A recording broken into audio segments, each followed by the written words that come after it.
Welcome back, class.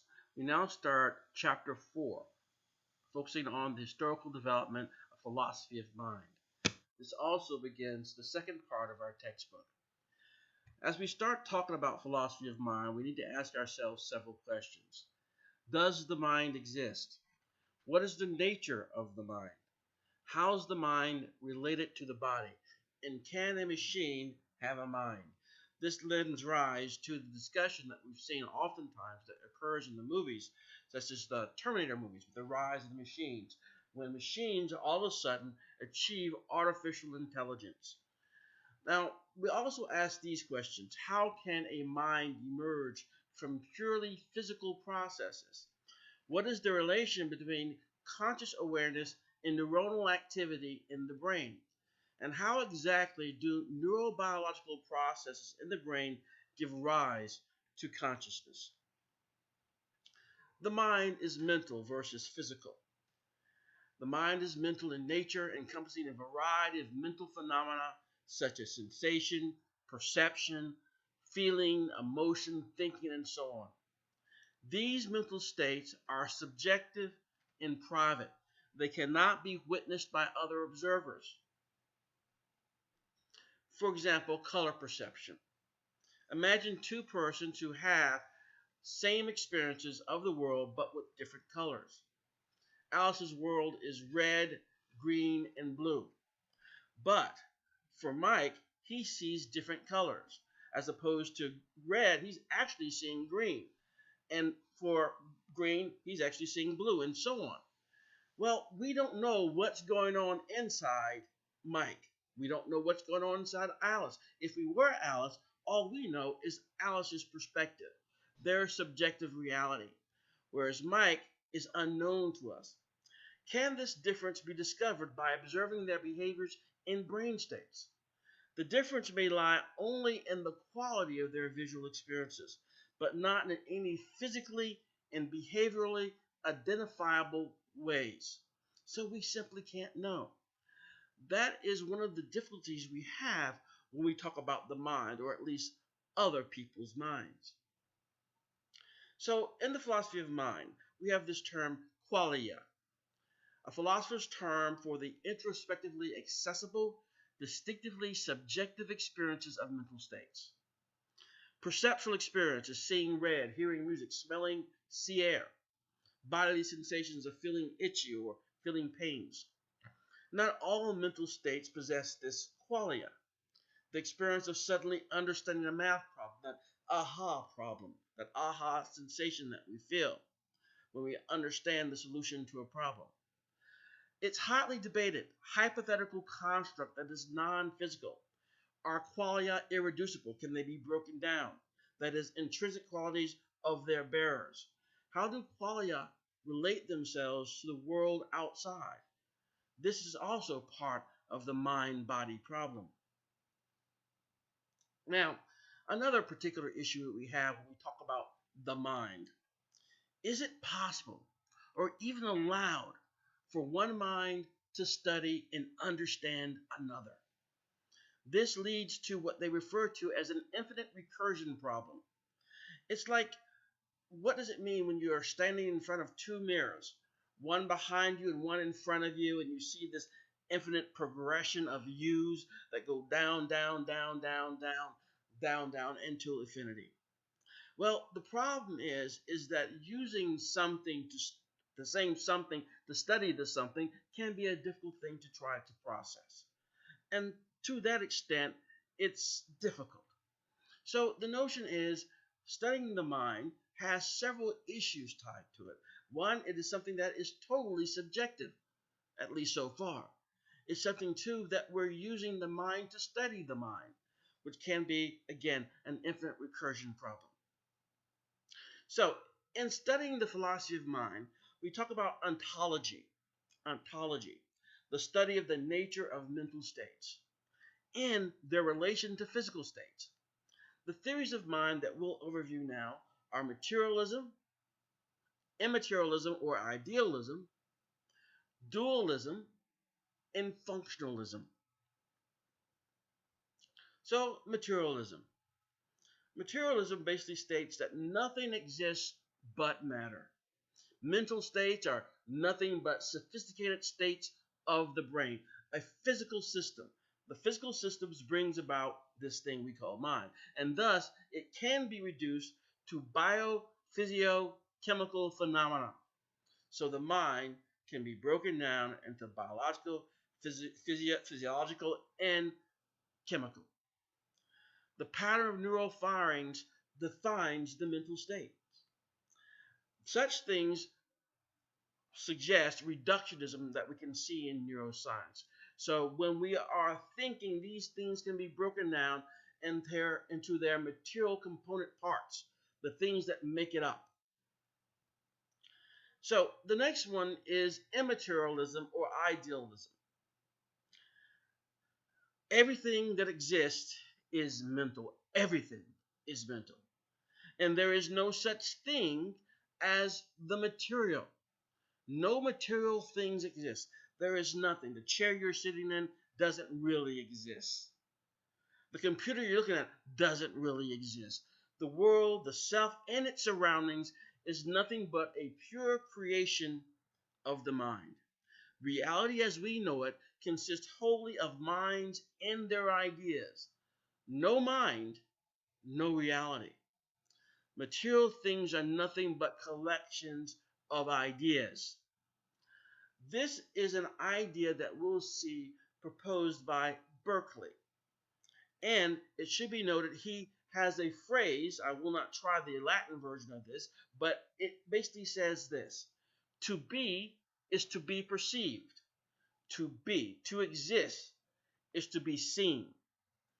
So to be is to be perceived or to perceive. So only when there is perception is there reality. So this makes you think of, if you're very much into movies, the movie The Matrix, which we'll refer to a few times during this particular section. All right. So looking continually at this notion of immaterialism, okay, that Berkeley proposes, they do not deny the existence of what appears to be the world around us, such as trees, buildings, people, and the sky. According to Berkeley, however, what such objects turn out to be are no more than bundles of collections of ideas, all created in the bearer's mind or consciousness. So we have a bundle of ideas that represent a tree, a bundle of ideas that represents the buildings, a bundle of ideas that represent the computer that you're observing this lecture on. So the perceiver is very important to Berkeley's perspective of reality and of mind here. What he basically proposes is an idea that the Buddhists have proposed previously as well, that we have an observer-dependent reality. An observer-dependent reality. Basically, reality depends on the observer. Seeds and plants, beams and structurally intact roofs, none of them are entities with permanent, totally independent existence. In the absence of human beings, reality as human beings perceive it would cease to be. We see the same basic idea in quantum physics and reality. What is the sound of a tree falling deep in the woods when no one is around to hear it? What we observe is not nature itself, but nature exposed to our method of questioning, our method of understanding. So in essence, when we talk about quantum physics and reality as it relates to quantum, you may have heard of some of these terms before, or phrases where we can't measure something at the subatomic level and know its direction at the same time when it comes to quantum items, simply because we can't know those things simultaneously. The act of actually measuring it changes something. So in a way, some things from the quantum world would basically even state this, that some things don't exist in reality until we look at it, until we measure it. So in some instances, we see the world of quantum physics does support some of these ideas, as we will see as we go through this chapter and additional chapters, that Berkeley proposes, that reality is observer dependent. Then we have dualism, suggested by Plato and Descartes, which is the key figure in chapter 4.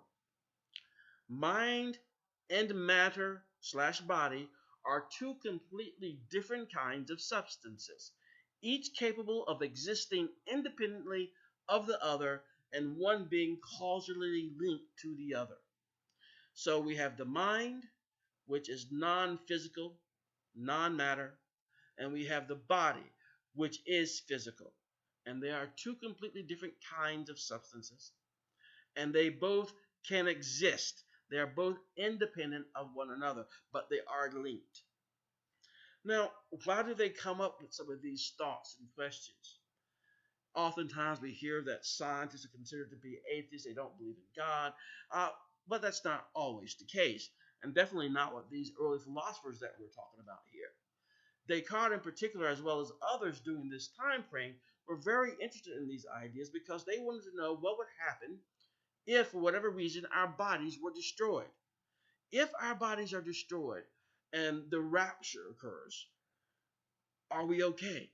And so the idea is they want to understand that there's something that exists well beyond the body from their perspective, trying to understand the nature and a phenomena of nature out there.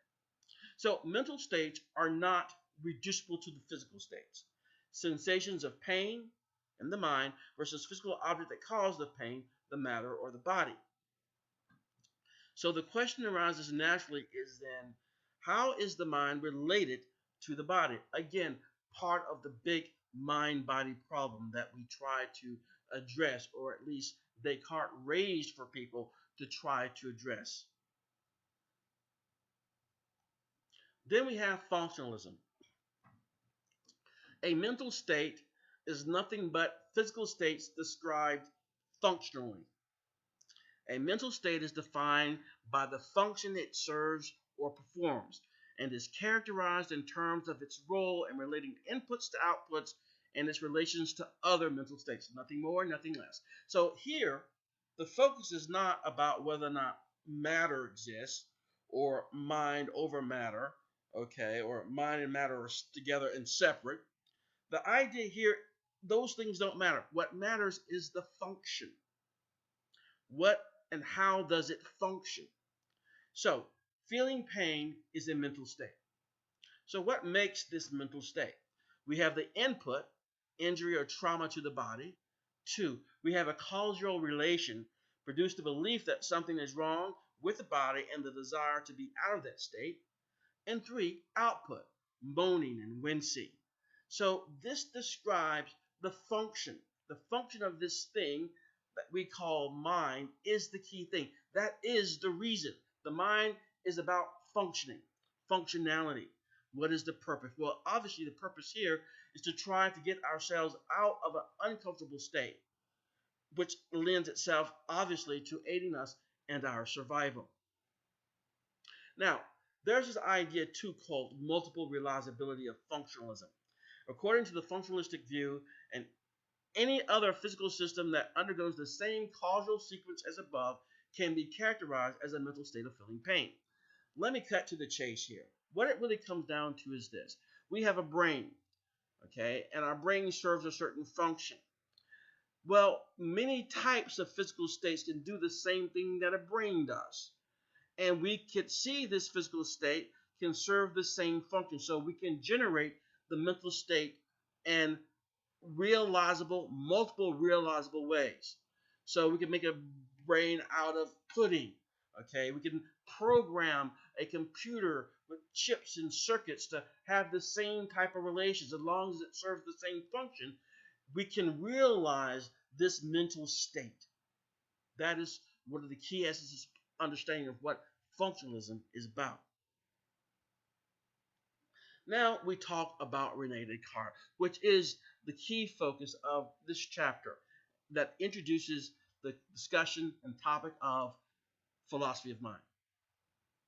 Well, Rene Descartes was a brilliant individual related to many amazing discoveries and ideas. He sought to devise a system of explanation of the universe that could not be questioned. He developed it by self-exploration and observation. The method was to determine that which was certain and then deduce other certainties. Find out what is certain and from that build on other certainties. Through analysis of his own thoughts, he determined that some ideas are innate, natural components of the mind. Now, it should be noted, we have not gone over this term in great detail yet, but he was a rationalist, that we could use logic and rationale extensively to understand the nature of phenomena around us. So, he had this notion that there are ideas which are innate to us. Innate ideas were unity, infinity, perfection, axioms of geometry, and God.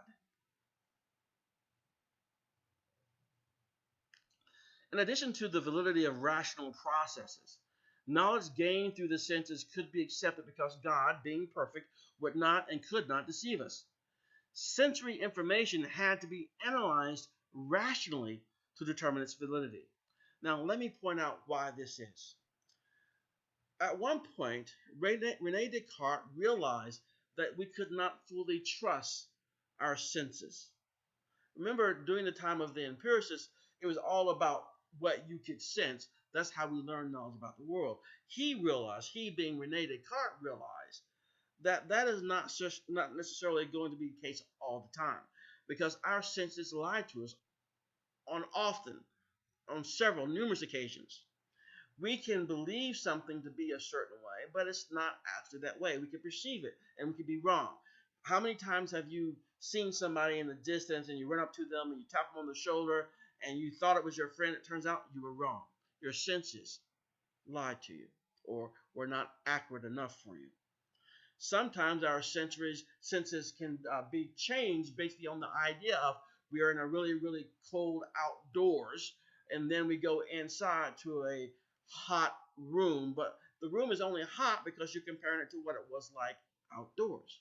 So our sensory systems and our perception of us utilizing our senses can change how we see reality.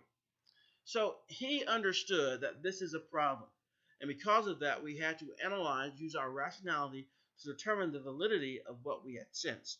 So he was a rationalist, a nativist, saying that we had innate ideas as well, and a phenomenologist, introspectively studied the nature of intact conscious experience, a discipline and method of inquiry in philosophy with the premise that reality consists of the objects and events, the phenomena, as they are perceived or understood in the human consciousness, and not anything independent of human consciousness. So how we see things is what a phenomenologist would be looking at from our perception, from our human consciousness. So Rene Descartes also explained the behavior of animals, including humans, employing mechanical principles. He was trying to mechanize the world in a sense, make it make sense from mechanical terms. He believes the nervous system was a set of hollow tubes connecting the sense receptors with cavities of the brain, the ventricles. These things contained animal spirits which flow through the nerves, resulting in sensation and movement. By explaining both animal and human behavior in terms of mechanistic principles and reflexes, he made the study of animals legitimate. So we're not saying that he was totally correct in his assessment of what nervous system is and what's going on inside the nerves, but he opened up the possibilities and allowed people to start looking at animals and human behavior in terms of these mechanistic principles, thus making the legitimate study of animals, something that would be more possible and more common. Now, he also examined other things, like during sleep. There are random flows of animal spirits in the cavities of the brain, and every now and then, isolated cavities will be filled, which causes dreams. So he sort of described a process that you're probably familiar with as well, that sort of helps to possibly explain dreams. The random firing of neurons as you are sleeping. And then our brain tries to weave together some meaning behind those firing neurons. And some nights you have yourself a story. and some nights it's very abstract with no real meaning behind it. But this is what he saw as a cause of dreams. An important difference between animals and humans: only humans have mind, according to Rene Descartes. The mind provided consciousness, free will, and rationality. So he made a distinction between humans and animals when it came to the mind. Everything else, how we function, very biological. We saw that we could learn from each other. Okay, we could learn what an animal does and gives us some idea of what a human may do, but only when it comes to those aspects, but not the mind. So between animals and humans, only humans have a mind. The mind provided consciousness, free will, and rationality. However, the mind was non-physical and the body was physical. The non-physical mind and the physical body can influence each other. Thus, regarding the mind-body issue, he had an idea as to where this happens. So he was a dualist, the idea of mind and body, two things independent of each other, but they also interact. Therefore, he's also an interactionist. He determined through his own logic that the mind influenced the body at the pineal gland in the brain. That was his idea, his belief. I understand that he basically thought that because of the pineal gland's location, where it's sort of like in the center, it's one and it's sort of in the center, and he saw that as the place where obviously it would be very important and be the linkage between this mind, non-physical mind, and this physical body. Among Descartes' contributions to psychology are the mechanistic explanations of behavior in many bodily functions, could be said to have led to stimulus-response explanations in behaviorism, the focus of the brain as an important mediator of behavior, description of the mind-body relationship provided others the opportunity to support or refute it, and studied the bodies of animals as a means to understand the functioning of human bodies. It led to physiological and comparative psychology. He paved the way for the scientific study of consciousness.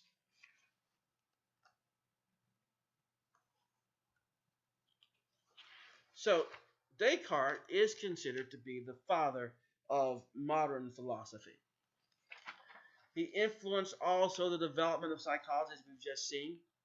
Many use Descartes as a reference point to say whether or not they were aligned or unaligned with his ideas. So Descartes was considered to be the one who offered up some amazing, poignant ideas and approaches of how to view things. And that allowed others that were around at the same time as he was, as well as those who followed him, to either use him as a way to agree with or find disagreement with his ideas and propose their own. And we'll see that is sort of how these next few chapters go. Where Descartes proposes, we'll see others that follow him, such as Locke and Berkeley. They will add their own spin to things about how they see the ideas and how do they compare with the ideas of Descartes. So he's especially known for the emerging debate on the mind-body problem. The mind being non-physical and the body being a physical substance, both existing independently but connected to the other. Now, he offered up this sort of new mechanical science, this new view of things. So this was contrary to views that were held by other great philosophers from centuries earlier, such as Aristotle.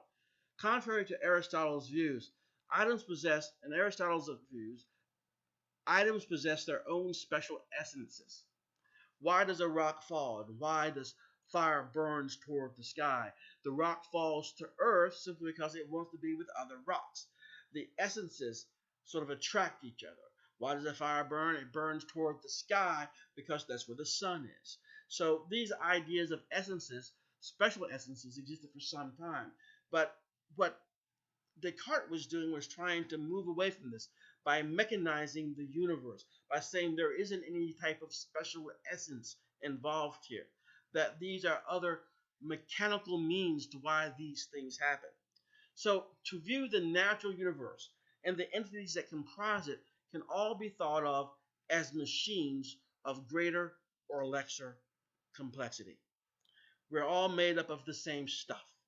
So Max Weber in the textbook, I believe, describes it as this.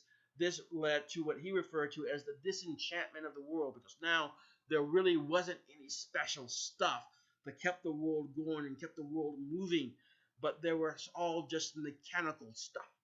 No more essences that animate the universe.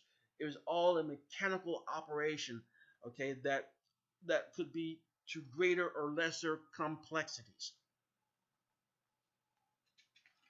So he saw mechanisms as being the key thing that drove how things operate in the world. They would explain growth and sensation and motion.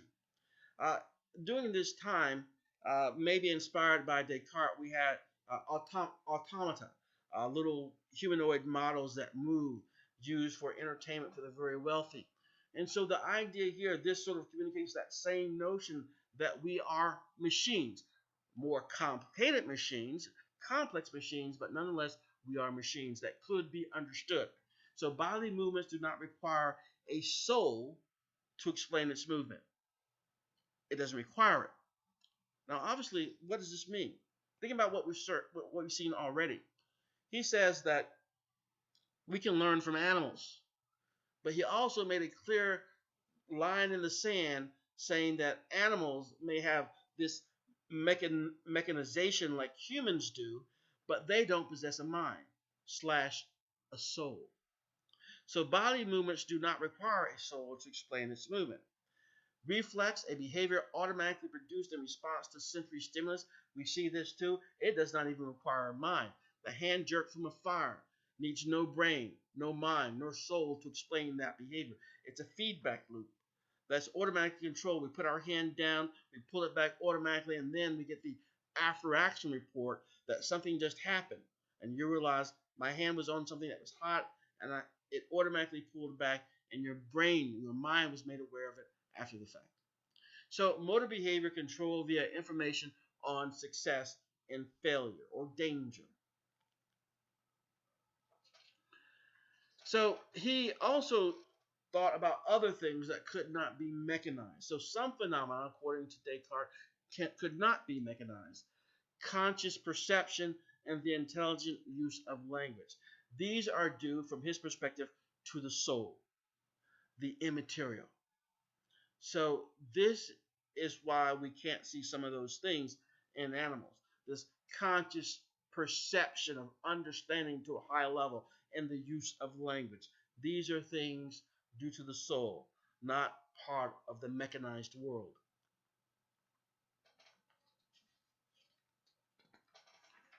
So what was Descartes' world like? Well, during some of the time, he lived in a world of the Renaissance, which was an intellectual and artistic movement. Also during that time, we saw the Reformation, a religious movement of Western Europe instigated by Martin Luther.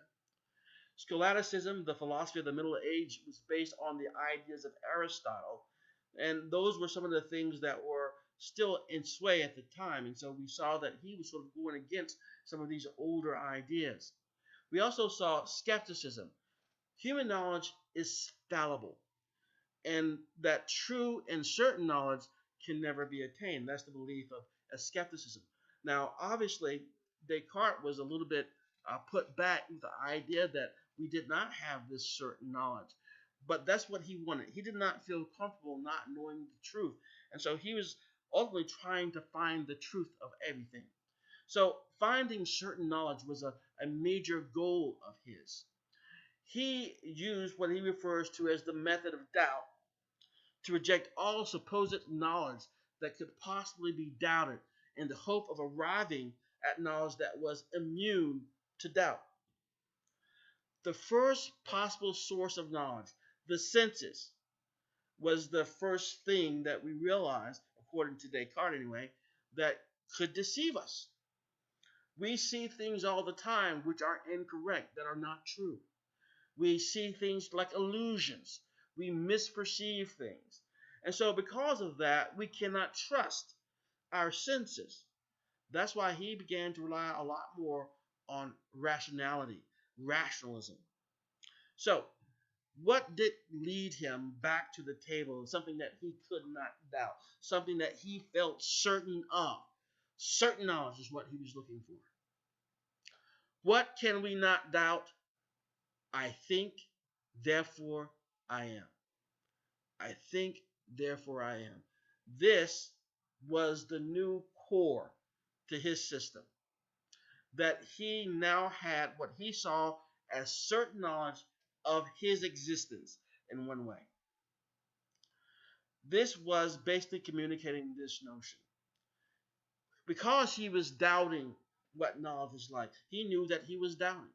He knew that he had doubts. He was a doubting entity. A doubting entity then there must be a doubter. The doubter must exist. So this is what that means. I think, I doubt, therefore I am, therefore I exist. This ultimately led to Cartesian dualism, the idea that the body is a physical mechanism and the mind or soul is a non-physical substance. So this sort of gave him a proof of the existence of his mind or soul, okay, that he was a doubting entity. Now, this opened up the question about the mind-body interaction, how physical and non-physical interact. This was ultimately never solved. We saw that he thought of the pineal gland as being the place where this may happen, but this was never solved by Descartes. Is there a problem at all? Is there an issue of how items of different substances can interact? Downward causal effect, does the mind control the body? Upward causal relationship, the body influences the mind. So these are the things that open up to possible questions that came from Descartes' assertions and Descartes' beliefs and Descartes' questions about mind and body. So most believe we must conceive of a relationship between body and mind. They do not support Cartesian dualism. Most believe we must conceive of a relationship between mind and body, and they do not support Cartesian dualism. There's this idea called property dualism. The mind and body are not two different substances. They're the same substance but different properties, physical or non-physical. So that's one other idea as opposed to dualism. Property dualism says, well, they're the same substance, not two different substances, but there are different properties that exist of these two, of the substance that they're both part of. Then we have the other idea, emergent properties. A higher order characteristic that is exhibited by a complex entity but not exhibited by any of the individual parts. So we have this complicated thing that has these properties, but the things that make them up don't have those properties. So the property only comes into being when the parts combine with one another in certain ways, certain specific ways. So think about this. Water is wet. It is a liquid, and it has a certain color. But a molecule of water does not have these properties. So the things that make it up may not possess certain properties. But when they are combined in certain specific ways, these properties emerge. So there's also the notion of the pseudo-problem. An apparent problem that arises not because of any deep philosophical issues, but due to misunderstanding of the concepts that are being discussed. The terms of confusion could be things like understands or doubts. So that is one other belief about the mind-body problem, is that maybe there isn't a problem at all. Maybe it's a problem of terminology, if anything. Then we have this notion of category mistake. Erroneously treating an idea of one logical category as if it were a member of another logical category. So, let's look at the cartoon really quickly here. We have this cartoon. I'm not sure what cartoon it is. It says, will you pay the bill? Apparently they're eating at a restaurant here. Will you pay the bill? Question mark. Yes, if you pay for food and drink. So the idea here is, the notion is, we see a category mistake. The person is not understanding what is being asked or what is being communicated, or they're misunderstanding information that's key to fully comprehending what is being asked. Now, let me give you a personal example. Years and years ago, when I was thinking about going to a different university, I was at Louisiana State University, and then I transferred to Virginia Commonwealth University in Richmond, Virginia, and I was going to go visit the campus. And so I go and arrive in the city of Richmond. I go downtown. I'm looking around downtown Richmond. I stop somebody and I ask them, where is VCU, Virginia Commonwealth University? Where's the campus? And they just look at me, somewhat puzzled, and then they just wave their hand around the whole entirety of the city. And the problem is that in my mistake of understanding, I had a belief, erroneous at this time, that there's only one way for a college campus to be. Well, VCU, if you're familiar with that college in Richmond, it is interspersed throughout the city. There really isn't a campus per se because it's throughout the whole entirety of the city. Different buildings, old houses. In fact, the psychology department had an old house, a nice little house that was the head of the department, where the department was housed. So the notion here is that we sometimes can make a category mistake. So a speaker presents a concept from one category as if it belongs in another, or ascribes properties from one category to concepts of another. So Gilbert Ryle coined this term in his book, The Concept of Mind, this notion of category mistake. A guide shows the visitor all around the city, pointing out the colleges, the department buildings, and libraries as they go. At the end of the tour, the visitor says, but yeah, where's the university? It's a category mistake.